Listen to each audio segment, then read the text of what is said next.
Welcome to our podcast again. So we've got, it's the Doctor and the DJ working title right now, but our guest today is Sam Fox, entrepreneur, restaurateur, businessman. What do we call you, Sam? Sam. Sam? Yeah. But you've changed the landscape. Hotelier now. Oh, hotelier. That's right. I Right? love that name. It's very fancy. You've got the I global can't even ambassador. say it right. Okay. You got the global ambassador that opened up about a year ago, almost a year ago. Yeah. But I mean, you changed the landscape of food in Arizona, Oh, thank you. right? Yeah. I mean, you really much have. broader than Arizona, California, Arizona, He's California, all over the place. Nashville, right? Did that, 23 states. are you There in you 23 go. states? Yes. Yeah. Wow. Yeah. Wow. Got a big portfolio. Are there any restaurants in other states outside of this that aren't here? Because I know you got the one with Justin Timberlake in Nashville. Yeah, the only other one, it would be the 1230 Club in Nashville. That's a Justin. unique one-off, and I've never really done a one-off outside of Arizona. All the original brands and restaurants have all started in Arizona. That's the first one we did in Nashville, and the only one we've done so far. So we're like the food proving ground. Yes. Oh, it's well, fantastic. just, you know, you have to, these restaurants are like children. You have to nurture them and grow them and develop them. They don't just happen. And so I've always wanted to be close so I could be there every day, especially in the beginning when you're doing all that. So that was the reasoning for that. So how did it start? You grew up in Tucson? Yeah. Working for your parents? Yeah, my parents are in the restaurant business. Which restaurant? Hungry Fox on Broadway, and they're still there. A little breakfast place. Then my dad had a Mexican restaurant and a couple other places. And, you know, the whole time when I was going to school and growing up, it was a hard restaurant career. My parents did not want me to go in the restaurant business. They were mom and pop restaurants. They worked opening to close. It wasn't some big fancy payroll. They, you know, they cooked and cleaned and swept and did everything, and you know, just made enough to make a living. But it was not some sort of fancy job that I might have today. So what happened? How did it start? How did you go? You know, I was going to school at the University of Arizona as a sophomore, and I was in real estate finance. My parents moved away to Florida to take care of my grandfather. They insisted that I did not go into the restaurant business. I was interning at a real estate firm. The guy I was interning for told me to go to his wife's house in Tucson Country Club, and she had something that she wanted me to do. As an intern in college, you ran errands and picked up lunch and you made copies. And so I was going over there. I thought I was picking up some dry cleaning, and she opened the door and said, "Hey, I have a flat tire. I need you to change my flat tire." This is July in the summer. I'm this little preppy intern. I got my khaki pants on and my white shirt, and she goes, "Can you change the tire?" I said, "Yeah," and I'm not really mechanically inclined. So it took me about an hour to change the tire, about 150 degrees on the asphalt. My clothes are ruined. I get in the car. She barely says thank you. I drive back to the real estate firm, which is at Williams Center, walked in and to my boss and said, "I quit."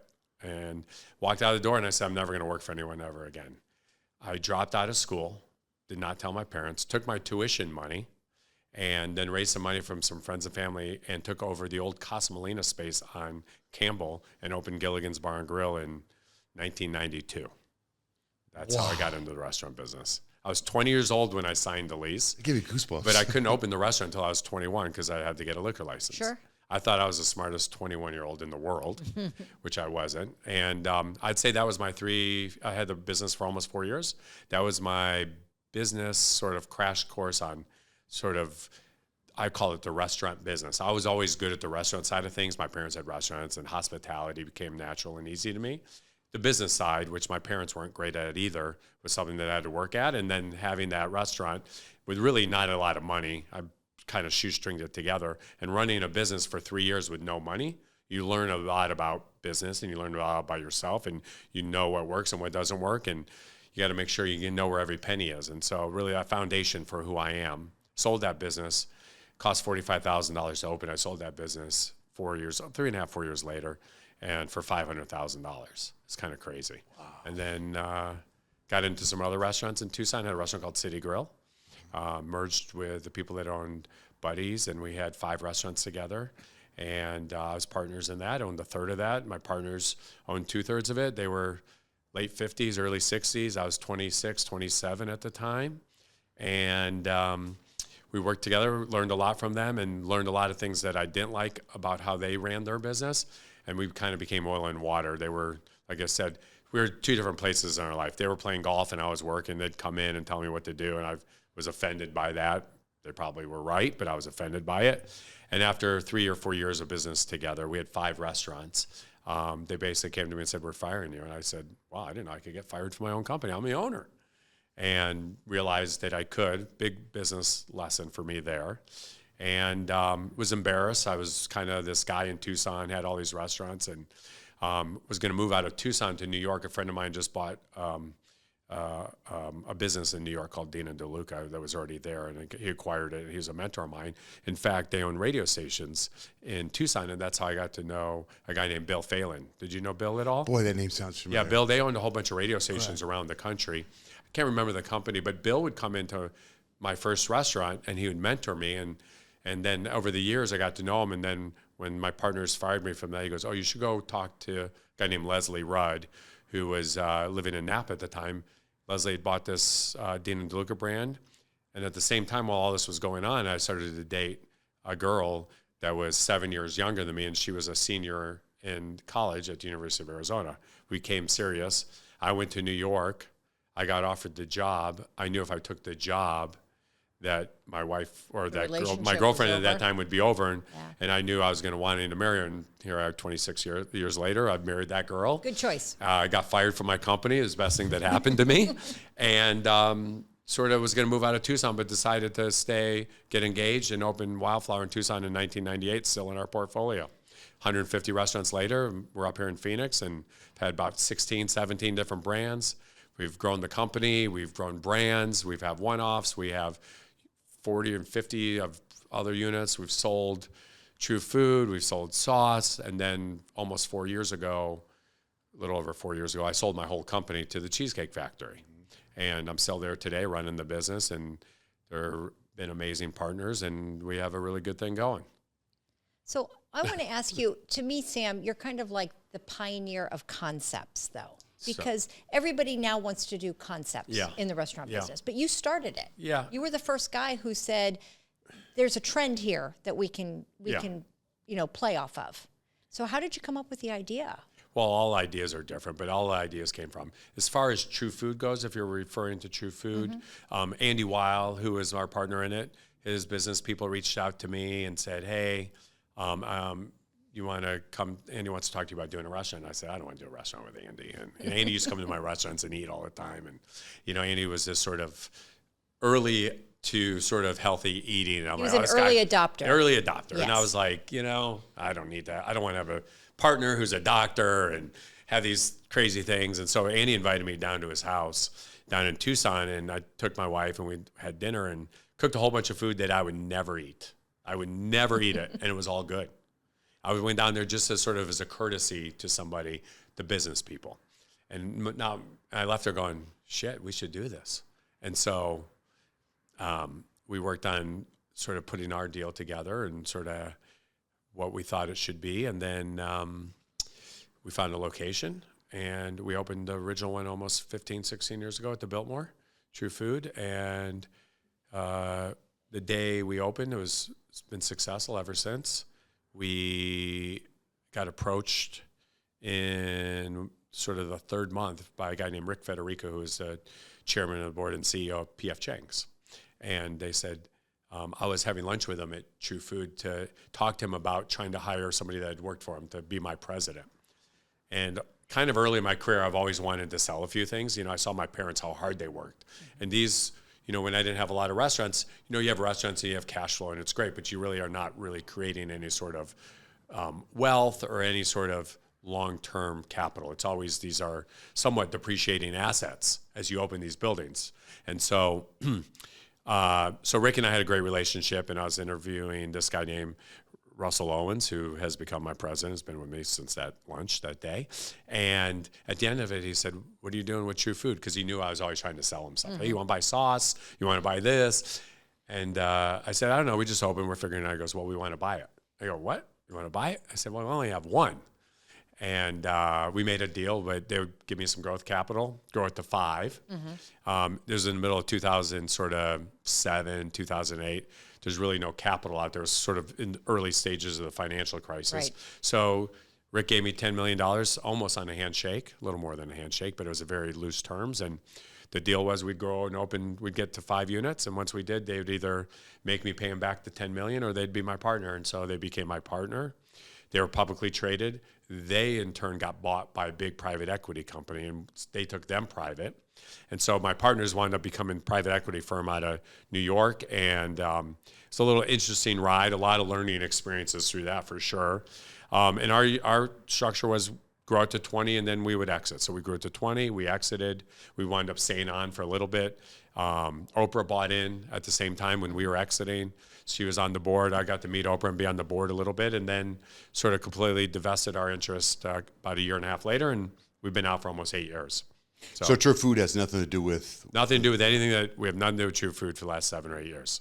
Wow. Yeah. Neither does Andy. Yeah. And he does. He kept his money in the deal. Oh, he did? I took my money out. Oh, wow. So if a new True Food pops up somewhere, you have nothing to do with it? Correct. Yeah. So I grew up in the restaurant business, my dad, in Tucson. Yeah. In fact, he had a Taco Bell that he sold to Greasy Tony. Do you remember Greasy Tony's? Yeah, sure. Yeah, that was my dad's Taco Bell. There. That's a good story about your dad, though, and where he went wrong. Oh, God. On campus. I used to go there like late night drunk all the time and eat. Yeah, you want to hear this? This is a horrible story. My dad owned the rights to Taco Bell in all of Arizona and sold it in 1977 to go open a Sambo's. Yeah, that didn't work out. That didn't work out. Yeah, it's okay, right? Yeah. That didn't work out. Yeah. But I remember him coming home after 18, 19 hours. I remember him taking off his shoes and he'd go, and he would massage his feet and he'd tell me about appreciating the little things in life, right? Because he worked his ass off. Yeah. And it makes me think about health and fitness and how he never had time to exercise until much later. Yeah. So here you are running these restaurants. Are you exercising? Are you eating right? Are you your worst customer? You know what I mean? We, True Food was not how I ate. I was a Zinburger guy, right? And Zinburger's not bad. But I'm a fries. There's a burger there called the Sam Burger. Oh, okay. It's bacon, it's Thousand Island, it's cheese. And so that was me. I was the Sam Burger. And then we opened up True Food, and I'm like, okay, this isn't, so when we developed the whole brand was developed about food that I liked, not what Andy liked. Right. I knew, Andy's audience was 10% of the world at that time, right? Uh-huh. Right. And I figured if we can make it that I liked it, I was the other 90%. And so that was really, we worked on the food in my test kitchen. And it was healthy, and if I liked it, we would make it as a menu item. And Andy would share ingredients and ideas, and we were really, really, really early to kale, really early, and and just like sea buckthorn and just some things that I never heard of at the moment in time, but I just dove into it, and it turned out to be great. And so that was sort of the first time where I started to say, okay, maybe I need to take care of myself a little bit better. Oh, really? So did you do blood work? Did you do stuff like that? And you're like, I got to eat better. Did you feel better? Well, I don't want to tell you what happened, but I had a minor heart attack. And from eating all the red meat, and I had a stent put in my heart, 16, 15, like right after True Food opened. Uh-huh. And so that was sort of a wake-up call. And so then I started to get on a program. And Did you know you were having a heart attack? I knew I was having a heart attack. It was the craziest thing. I was... that day, I was actually at Zinburger, and I was talking to someone, and my breath got I was like, oh my God, what's happening? I sat down, caught my breath. I thought I was a little bit dizzy, and didn't really think that much of it. And I was living at the waterfront at the time, I remember. above Sauce there, and we have Olive and Ivy and culinary dropouts there as well. And I was sleeping, and I took an Ambien that night. And literally, when I take an Ambien, I never wake up. I'd wake up in the morning. Literally at 2:30 in the morning, I woke up, and I'm like, my chest I was like, oh my God, something is wrong. And I couldn't really tell. It wasn't like I just couldn't tell what was going on. And so I get out of bed, and I put on my clothes, and my wife goes, what are you doing? I go, I'm going to the hospital. I think I have a heart attack. She goes, well, let me call an ambulance. I go, no. I live in a high rise with 90 other people. I go, I'm not getting carted out. I'm not getting carted out of here. No. No way. No way. I drove myself to Osborne and told him I was having a heart attack. The doctor there kind of looked me over, did some things, thought I was having some sort of like angina or something, and was there for 2 hours. He goes, I can't find anything that's wrong. And he goes, I said, well, I'm telling you, there's something wrong. Mm-hmm. And I said, I'm not leaving here until I see the cardiologist. He goes, well, he's not going to be in until 6 in the morning. This is like 4:30. I said, I'll wait. waited in the emergency room. Cardiologist came in, and hour later, I'm in the stent lab having a stent put in. They did some sort of test, and my blood, everything was elevated, blah, blah, blah, blah, blah. And so, yeah, it's kind of actually somewhat of, I kind of changed my whole lifestyle after that. And it was kind of good. That was so minor and just, so it was just a great wake-up call early in my life that I needed to do something about You were way young. So, yeah, I was 39. Did your dad have any kind of thing like that? Is it hereditary? My dad had a stent put in, but he was in his sort of 70s by the time he had that. So since then, you've completely changed? I don't know if I completely changed. Okay. You feel different. Still eats a Sandburger. Well, she's my doctor. I know. And she's told me about you don't want, do this because you don't want to get a stent. And I've talked to a couple people that have it. So now that you've had it for so long, is your life normal? Yeah. You don't go, God, I can't go climb Camelback because I have a stent. No, I'm in the best shape I've ever been. Okay, that's what I was wondering. Yeah. I did the keto diet for about 3 years, lost a lot of weight, and then, I've been really getting, in the last 5 to 7 years, I just became more active, just really watched what I eat and when. It was more importantly when I ate. Mm-hmm. I'd eat, when you're in the restaurant business and you're working in the restaurants, you kind of eat at the end of the night every night. And you have sort of this access to all of this food, right? Mm-hmm. And so it was, I had just to change when and what I ate. And so I try and eat as early as possible. No, I see you. You're an early eater. He is. And and so that's right. Because I was you. Yeah. I asked you for a reservation at 5. Let's go at 5:30, and everyone looks like 5:30. We do 4:30. So like for eating, I'll eat at 5:30, 6 o'clock. For dining, that's a whole nother. I know. Going out to dinner, having a drink, that's a whole nother experience. Yeah. So. Well, so then you went, when you opened up Flower Child, I have to tell you about a Sam moment. I'll never forget this because it sticks with me every time I go to Flower Child. I remember I was sitting there eating, and you were at another table, and you came over and you go, you got to try this. You go, it's this new thing we're going to put on the menu. And it was the corn, the quinoa corn. Yeah, with yogurt. Yeah, you were like, you got to try this. Yeah. And I remember it was freaking phenomenal. Oh, good. And every time I go, that's the thing I get. And I just remember that moment where you sat down. Yeah, right? That's fantastic. We have 36 flower children now. What? Yeah. That was the first one, though, wasn't it? That was the first one, yeah. 36? Yeah, 36. What's the next thing? Actually, I also remember when you told me you were going to open Doe Bird. You got this concept. Yeah. Check this out. It's called Doe Bird. Yeah. Nobody knows what it is yet, but here's what we're doing. Nobody knows why it's called Doe Bird. Why is it called Doe Bird? Well, because it's pizza and bird. Chicken. Yeah. Is there something in the works, or are you working just on the hotel? Well, we did the hotel, but we're opening a Henry tomorrow in Nashville. So that's. Will you be there? Yeah, I'm going out tomorrow. Yeah. So. Wow. And going. The Henry's blown up too, right? So, LA. Yeah. So we have one in LA. Coronado, yes. Which is by far, pound for pound, our best one. Mm-hmm. It's crazy how busy Coronado is. Packed. And we just opened a Blanco in Coronado as well over the summer, so that's great. And we're opening a whole bunch of Blancos here in town. We have one opening at PV Mall. We have one opening out in Peoria. We have one opening in Tempe. And so we're really going to grow. We're growing our growth brands. Our growth brands are in my portfolio. North is in the cheesecake portfolio now. Flower Child is in our portfolio somewhat, but the goal there is really as we scale these restaurants up and they get to a certain scale of size, then our partners that have really great expertise of growing 200 and 300 restaurants kind of step in and help us grow the rest of those brands. But the hotel, just you. The hotel is one of one. One of one. Is there going to be another one? One of two maybe coming. We want to be the first to say that. Yeah, I don't know yet. We'll see. We'll be a year in December.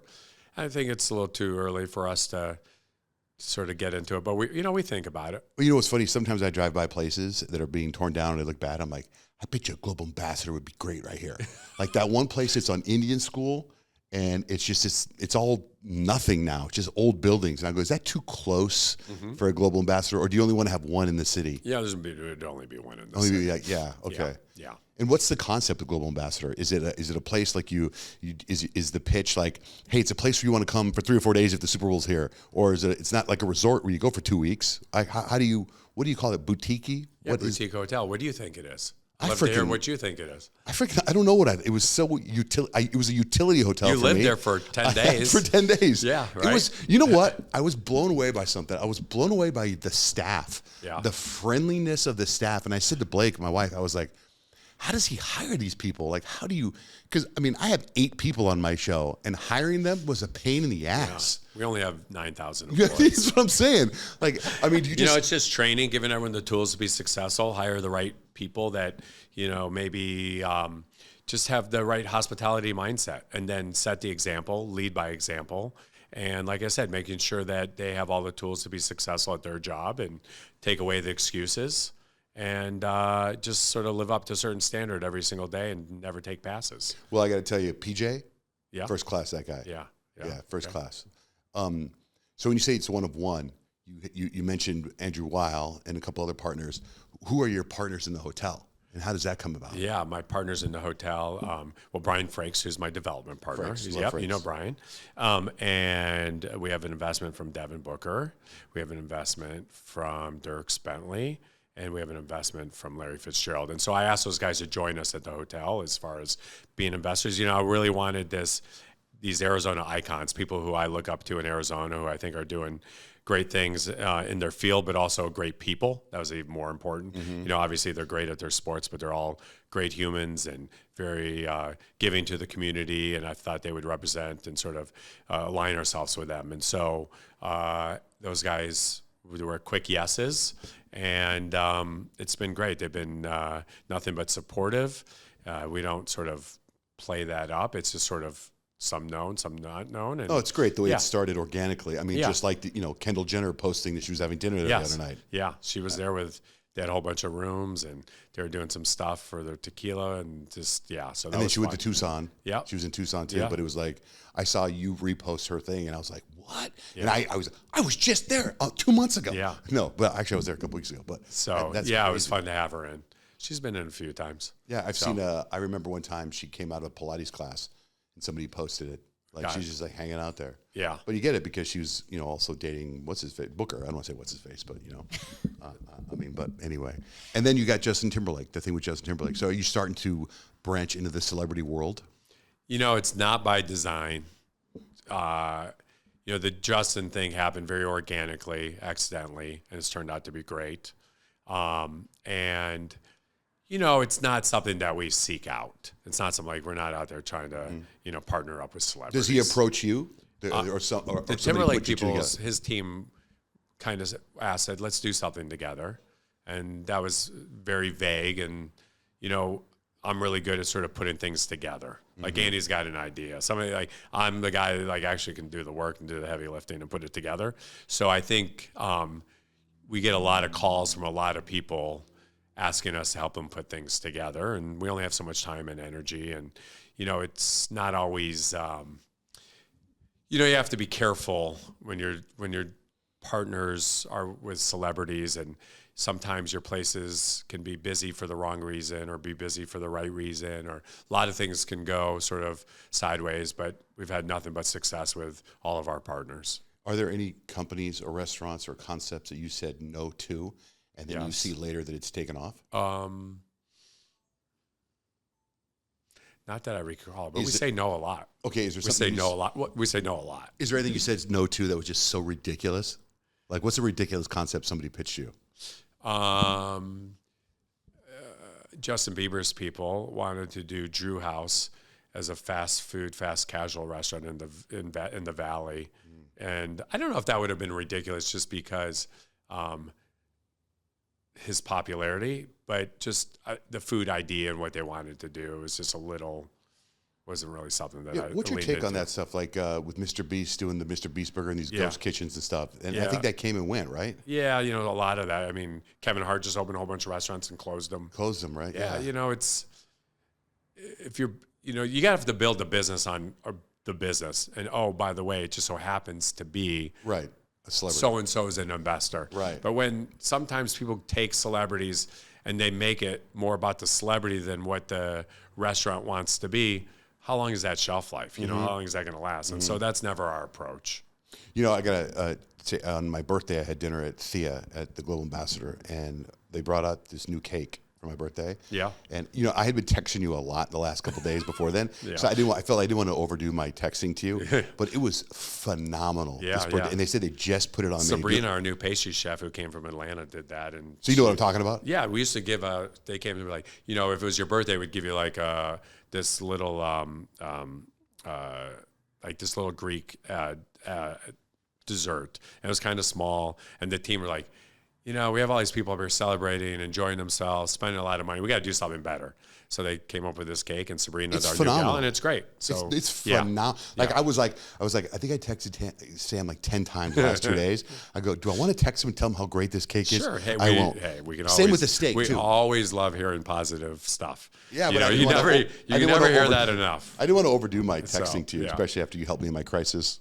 But. Sam, do you have final say? Do you test everything? Every before single it hits item. It? Okay, and you say, I like it, tweak it. This isn't really where Yeah, we we have a be. big chef team. We have a big culinary operation. We have a test kitchen in the Henry that the gentlemen and the ladies are in there cooking all the time. And we're just always working on food. And I'll come up with a lot of ideas and I'll say, okay, let's do this and this. And then the team will sort of run with it. Just like how I can put deals together, the chef team can put the menus and the food together for me. And then we have a great working relationship. My culinary partner, Clint's been with me 19 years. And so, we have a pretty good routine, pretty good idea what we like and what we don't like. And when I'm doing it is, the difference is I don't let the chefs cook for what they want. I want the chefs to cook what we think the guest wants. Mm-hmm. And so we really take that approach of, what do the guests want? Not what Sam Fox wants or not what, some chef that might want, 32 ingredients and stack up something or whatever. And so we try and take an approach of what does our guests that walk into the door want to eat? But are you doing focus groups on who your guest is? No. So you come up with Doe Bird and you're like, who's going to go to Doe Bird? Yeah. You don't do that. You don't try to figure out here's who. I always try to do that, but I don't. It's not like 35-year-old females can eat this restaurant. You don't do that kind of stuff. I mean, they might need that restaurant, but I'm not doing a focus group on that. Wow. So, you can identify what trends are, where things are going, and how people like to eat. I got a lot of data by having all the restaurants, so I see what sells and what doesn't sell. And when we were doing, we had Olive and Ivy. It's on its 19th year, and I was working in the restaurants all the time, and people would be like, "Do you have any gluten-free items?" I'm like, "What's gluten-free?" 19, and then I kept hearing it. And then Andy called and said, oh, we need to do something around healthy eating. And so all those things just kind of click. So when you see trends or you're in the restaurants, you can kind of see what works and doesn't work. And sometimes you can also put items on menus. Let's say we wanted to do, the pizza at Doe Bird. We can put that on a menu item somewhere and see if it gets sort of any traction. Sometimes you get to be led into false sort of success when you special something and you verbal it. Like all the chefs go, oh, it's sold like crazy, do a verbal special. I go, it's sold like crazy because Bobby the server is saying, oh, this is a great special and blah, blah, blah. Then you put it on the menu and it never sells. And so there's an art and science to everything that we do. What about advice for anybody? Because I've heard people say, don't get in the restaurant business. Don't start the restaurant business. It's very difficult. Yeah. And I did it and failed. I bought 2 pizza places and it was terrible. What happened to your pizza places? I kind of went in as an investor. Yeah. And I didn't want to be part of the day-to-day. And then the people I went in with decided they didn't want to do it anymore. And I was stuck with these 2 restaurants. And what'd you do with them? I gave one away and sold the other one. Yeah. Yeah, I lost my ass. Yeah. Yeah. So I mean, this is not a hobby. Right. And so I always tell people, being a minority investor as a passive investor in the restaurant business. And by the way, I had plenty of people early trusted me and give me money, but it's probably not a great investment. Yeah. Yeah. And so what you see is a lot of people, oh, I want to be an investor. I want to go to the restaurant. I want to be the owner. Right. Until they have to show up and work at be there. Yeah. And it's not as glamorous as it seems. Right. And so, my advice would be that if you want to be in the restaurant business, that you're in it, that you've worked in a restaurant, that you understand it, that you're well capitalized, more money than you think you need. And just because you can bake a great cake at home or you can make a great cheeseburger doesn't mean that can be a great restaurant. Now, a lot of people have had those items and have turned them into great restaurants, but the odds of that are really, really low. By the way, I've been meaning to tell you this. Oh, you got a restaurant idea? No, but I have a menu idea for you, or something you could sell. Right. Those protein balls at the gym at the Global Ambassador, those need to be for sale somewhere. Okay. Are they or no? No, we can sell them at the market, at Lay Market. And They're freaking fantastic. Thank you. You know what I'm talking about, right? Yeah, yeah. You just have them there as you work out. They have these little protein balls that are so addicting. And it's, to me, I was talking to my wife about it. She goes, they should sell these. They should make these. I'm like, totally. Man. Yeah. How many did you eat? Oh, I would eat them all day. I gained 19 pounds staying at your hotel. No, you didn't. Yes, I did. Yes, he did. Yes, I did. But you didn't really. Actually Did you actually use the gym? I used the Or gym. did you just eat the protein balls? It's a great gym. It's a fantastic hotel. It's one of my favorite places here. Well, let's pivot on that because we talk about him opening up the hotel, but not everybody has a membership. They don't have, like you obviously have a gym for hotel guests, but you did something very unique. Yeah. And you opened up this experience for locals. Correct. Or I'm sure people who don't even live in Arizona. We have some out-of-town members. Yeah. To have an exclusive membership, to have a different experience. Where did that come from? You know, it just came from having, we knew when we were doing the hotel that we wanted to build out incredible gyms, incredible spas, incredible, the wellness area of that. And typically a hotel on its own probably has a hard time making an ROI on that, investing in all of that stuff and being able to give that to their hotel guests. And so we wanted to do a members club, and the members club typically would have a hard time getting all that stuff on its own. So we took the members idea and we took the hotel idea and we put them together so we could have a great experience and invest enough into the facility and the capabilities of what we were doing there. And so that's how that's so special. I mean, it's a nice gym. We got incredible amenities. We got cold plunge and steam and sauna and, cryo. And now the infrared saunas are working finally. And all these amazing things that if they were on its own, it would be really, really hard, but together it really, really works. That's beautiful. Yeah. So. And there's so many people, I was going to say on my street, we both live on the same street. Yeah. There's a handful of people on our street that go there. And you should be a member. I should, but I heard there's a wait list. Well, you might know someone. There we go. It's such a great place to unwind and chill. Yes. Like I freaking love that place, man. Yeah. I mean, there's nothing like it. Like, did you spend any time in the locker room? Yeah, the locker room's a great hang. But here's the thing: you got these great protein bars in the gym. Then you go down to the locker room, and there's Reese's peanut butter cups, and there's Snickers bars. Yeah, maybe you shouldn't join. I know. But I like just sitting there, and like I was on my phone. I was doing a little bit of work. I was prepping some stuff. Like it was just peaceful. Yeah. Because at my house I got 6 dogs, 3 kids. It's chaos. There's a calm there during the day. Yeah. Very lively at night. Very lively. Oh my God! At night it's a show. Yeah. A lot going on. What's your max membership for there? We don't discuss that max number. Okay. Yeah. We don't talk a lot about the membership, but it's something we have, and we're fortunate we have a lot of great people that believed in us, and so kind of keep it a little on the down low. Let me ask you something controversial. Okay. All right. Let's say fast casual restaurants. You have a couple of those. A few. Okay. What's the tipping? What's your take on the whole tipping thing? That like it's so frustrating as a customer when you walk up to a place and you order your food. Yep. And then they give you a number. Yep. Then they turn the thing around and ask you for a tip. Yeah. And they don't do anything. Yeah, we don't have that system, which turns around.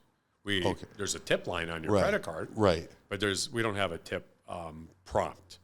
So my take on it is do whatever you feel comfortable. Yeah, but then you always feel like I would get irritated. You get tip shamed. Do you tip on to-go food? To-go food? Yeah.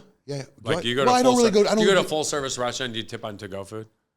A full service restaurant? Yes, I don't know if I do. If I was picking up I mean, hey, we have incredible employees that are working hard. Right. They get paid. Tips are always appreciative.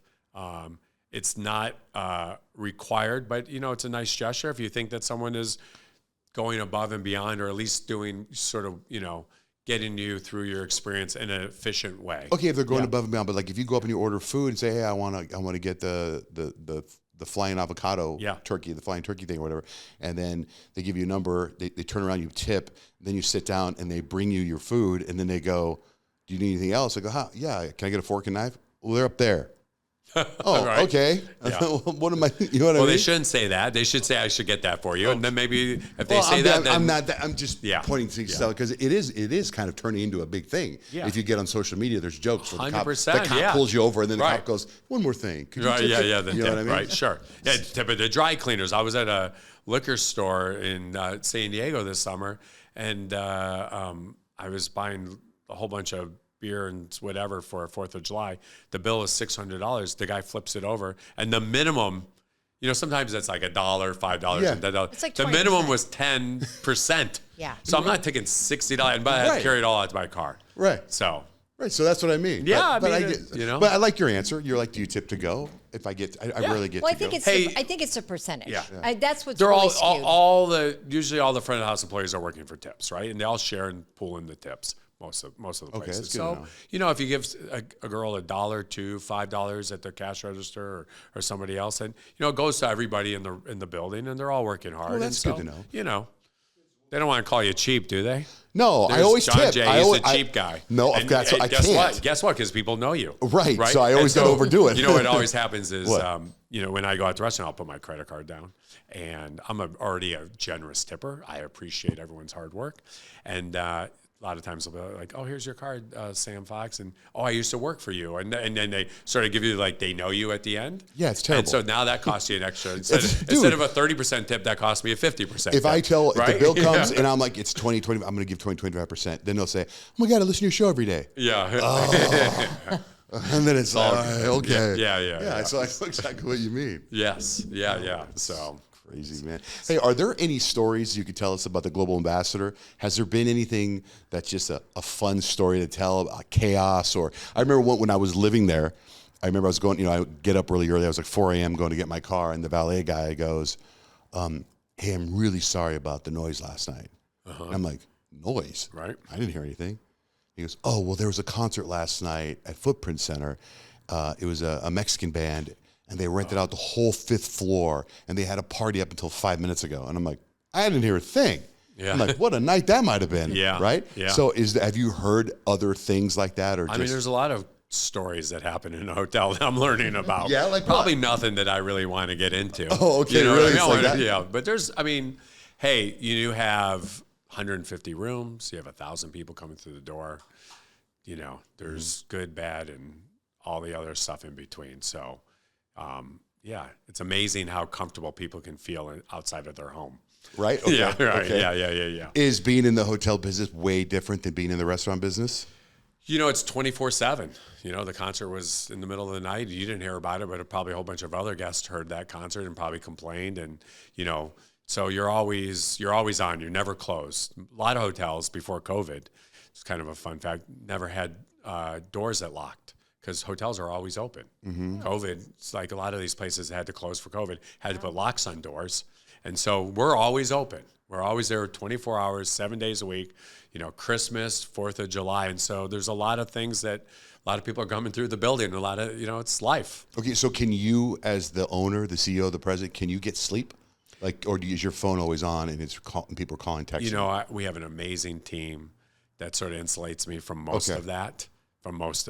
Okay. And, depends on sort of what could happen. If like a water main broke or if something, truly bad happened with it, I needed to be alerted, the team would get a hold of me. But we have an amazing team there that keeps me out of it. But what about, just generally speaking, about sleep? Do you focus on that at all? That's my new thing right now. Yeah. The sleep thing is something that I somewhat have struggled with as far as, I never have a problem falling asleep. I can fall asleep as quickly as anybody. I have a weird thing. I actually do need to fall asleep with the TV on. So I have a timer on my TV. So I put on the 30-minute or 15-minute timer, and I just kind of close my eyes, and it's sort of my Calm app, basically, which I also have. And, I fall asleep, and then sometimes I have a hard time staying asleep. 3 or 4 in the morning, I wake up, my mind's racing. And so I struggle a little bit with managing through that. And, we get up early to begin with. Our kids, when they were living there before they'd go off to college, we get up early. We also have a dog. Dogs don't always make it. My dog's sleeping on my head, moving around all the time. Hey, I'm also not getting any younger. Sometimes I got to go to the bathroom in the middle of the night. So my problem is if I wake up, I have a hard time falling back to sleep. So if I have to go to the bathroom, the dog, hear a weird noise or something like that, I'll wake up and then I struggle. And what always happens is let's say I have my alarm set for 5:45 a.m.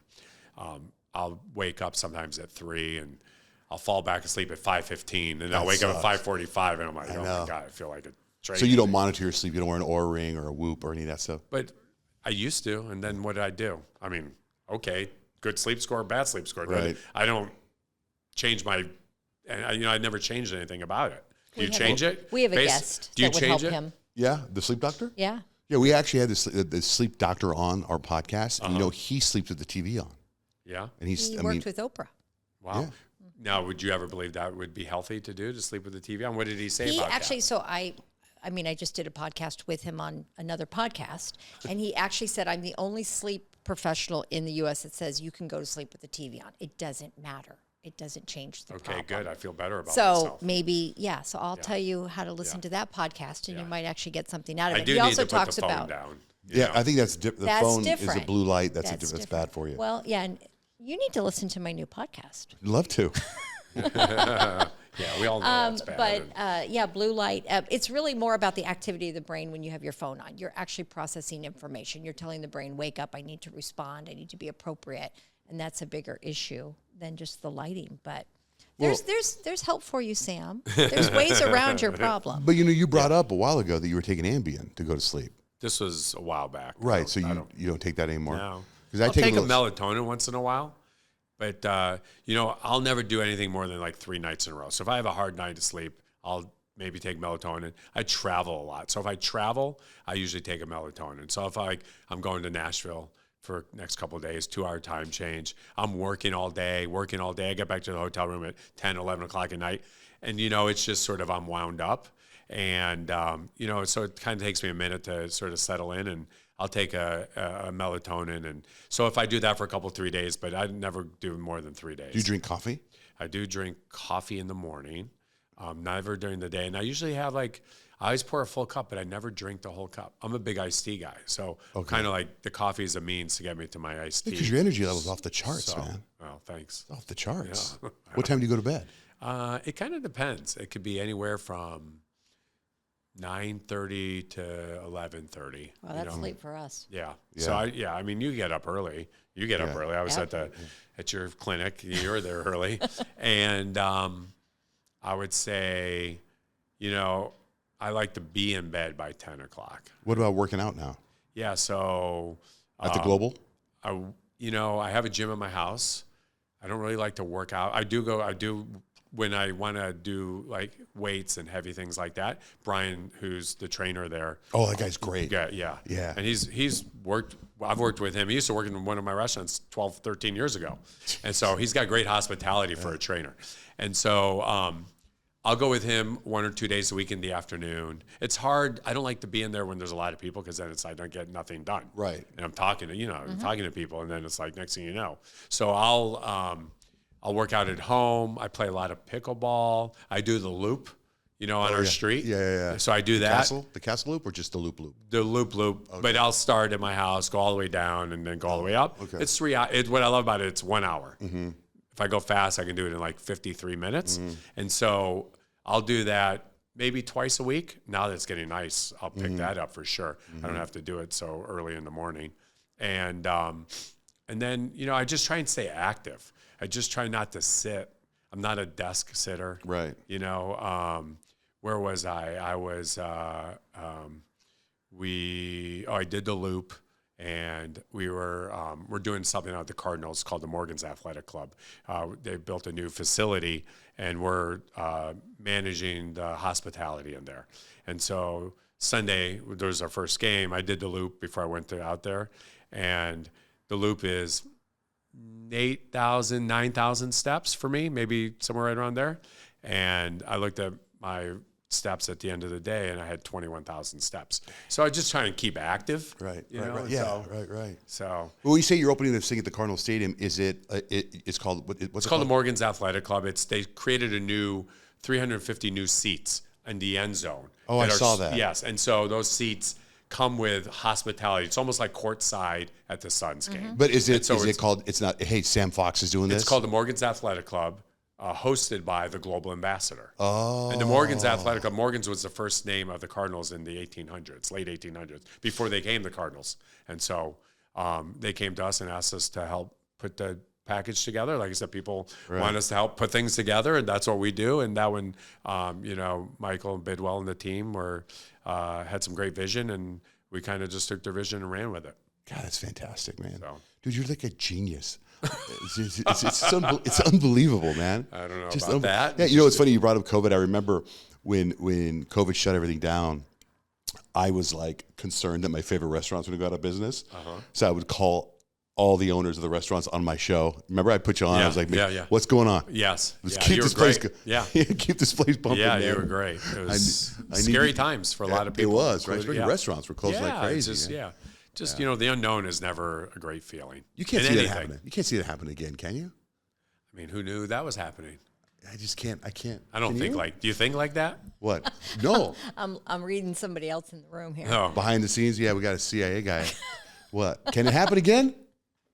Come on. He's not talking. I don't live my Lips life are like sealed. that. I know. That's I want to ask him one more thing because I know we're running out of time. Please. So, Sam, you're also into philanthropy. Yeah. And you've done a lot to give back to the community. Sure. So I just want to touch on that. The one project that I saw was, I think it was Feed the Soul. Yep. Is that right? Yeah. Is that still an active that's, area? we have in our organization and in our personal household, we sort of have a mission of we want to feed people and we want to do a lot of things for children. So we're big in Panda, the title sponsor of the Panda Fashion Show every year. We've got a big commitment to them. We do a lot of things with Feed the Soul. We raise money for the food bank. We do a lot of things for, You Mom, all the ones that everyone knows. And we're really You did stuff with us with our Love Up Foundation. I remember we started for foster kids a program where after they graduated high school, they could get a job working for Fox Concepts somewhere and get them ready. We also try and come up with fun, creative stuff. Like we'll do something for an auction item. Hey, come get an internship for 2 weeks and spend a day with me. Just kind of like fun stuff that makes it more interesting. But we're very fortunate. The community has been incredibly supportive of us, and it's our obligation, and it's our mission. We want to do right by the people that take care of us, and so children, people that need a meal, all of that, that's something that we work on and talk about all the time to try and make this community a little bit better. That's fantastic. Thanks, man. Hey, so what do you think so far? The podcast was good? Good? I mean, I was on. Is it good? I thought it was good. It was a good podcast. The crowd likes it. I have a question for Carrie real quick because I'm noticing your legs right here. Oh, is that yes. weights? No. What is that? It's not weights. I was a guinea pig for a new project. Oh, wow. Wow, right? All the I thought it's bruises. from the weights on Okay, here. so it's a cool story. So there, we all know that there's all kind of lasers and different treatments that people will use for different things. So for skin tightening, Oh. one of those things, there is a product out that actually cores your skin out. Cores. So it takes chunks of your skin out to create holes, and then those holes grow back together tighter. So it's a way of avoiding a tuck or a lift. So you're removing skin in these little micro cores, and then those micro cores fill back in with collagen, and they get tighter, and it tucks everything up. So normally this is done around necks, like for you, John Jay. We can talk about your neck. Yeah, I got faces, try everything. I do everything, bro. But I volunteered to do it on You're my like knees. an infomercial for all this stuff. Yeah, he is. I volunteered to do it on my knees, but this is why I volunteered. Because they said normally the recovery time is 3 weeks. And I said, I doubt that to be true if you use hyperbaric. So what do you think I did? Yes. So I postulated out that if someone did this, instead of being down for 3 weeks with the visible remnants of this, that you could fix it in a week. So I am 2 days out from this procedure. The hyperbolic chamber, have you been? Oh, yeah. Oh, yeah, all the time. all the time. Yeah, I broke my ribs, and they took care of me over there. I went went to there her place? 7-8 days in a row and tried to speed up my recovery. I had to travel to Europe, And He's like, I literally, need I'm like, these I got to fixed. do whatever I can Yeah. to try and heal. How'd you break your ribs? And rib fractures are like 4 to 6 weeks to repair. It's kind of a crazy story. I got a little vertigo, and I fell. I was actually in my gym stretching in the morning, and I fell into a wooden sort of chair arm rail and crashed like violently through my body into it and broke 3 ribs. I thought this is the most pain I've ever had in my life. And so you went to hyperbaric? I was so, And so I went, and then I was like into it for 4 or 5 days. I'm like, oh my God, this is the most pain I've ever had. And Like you can't do friends it. of ours recommended going to the hyperbaric chamber, and it was great. What a great setup you have there. It's amazing. So bottom line, that's why it's this. Okay. But it is like the first day there was blood oozing down my legs. It looked horrific. And this is day 2. And yes, it's noticeable, but it's about 80% better. So I think about day 7. How long do you go won't in the be able to tell. hyperbaric chamber for? I usually go in for 90 minutes because I'm kind of an efficiency person. Got So it. if I'm going to stop my life and turn off my phone and get Yeah. in, I got to get some serious Got it. concentration Okay. out of it. Yeah. Yeah. Well, thank you, Sam. Thanks for Thank having you, me. Stop Sam. by Sam Fox Restaurants. Go to what do you the website? foxconcepts.com. See how it Restaurantconcepts.com, Global Ambassador, Global Ambassador, yeah. 1230 Club. All different. Oh yeah, that's right. Yeah, we got it all.